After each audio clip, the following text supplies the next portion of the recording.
Mas pinaabang ang pagbabalik ang inihahanda para sa Incognito Season 2 na muling magtatampok sa mga kilalang pangalan gaya ni na Ian Veneracion, Daniel Padilla, Kayla Estrada, Maris Racal at Anthony Jennings.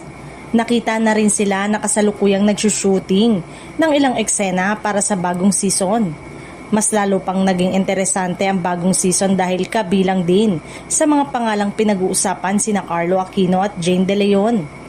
Kung tuluyang makakasama ang dalawa, panibagong karakter at panibagong tensyon na maaaring maidagdag sa kwento lalo na't kilala ang Incognito sa mga eksenang puno ng aksyon, misyon at mga hindi inaasahang revelasyon.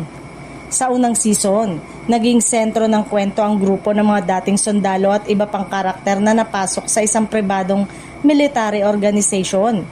Kabilang dito sina Greg ni Ian Veneracion, Andres ni Daniel Padilla, Max ni Kayla Estrada, Gab ni Maris Racal at Tom ni Anthony Jennings. Dahil dito, malaking tanong ngayon kung paano magpapatuloy ang kanilang mga kwento sa Season 2. Posible kayang mas magiging personal ang kanilang mga misyon o may panibagong kalaban na susubok sa kanilang samahan. Habang wala pang kompletong detalye tungkol sa magiging takbo ng istorya, patuloy namang tumataas ang excitement ng mga taga-subaybay. Kapansin-pansin din ang mga naging ulat tungkol sa taping sa iba't ibang lugar na lalo pang nagpasiklab sa espekulasyon tungkol sa mga bagong eksena at lokasyon na mapapanood sa Season 2. Sa dami ng pangalang iniuugnay sa bagong season, kumpleto na kaya ang listahan ng cast o may isa pang karakter na bigla ang darating?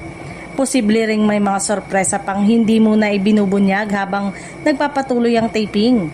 Kaya naman ngayon pa lang, marami na ang naghihintay kung kailan na opisyal na ipapalabas ang Incognito Season 2 at kung gaano katindi ang bakbakan na kanilang mapapanood.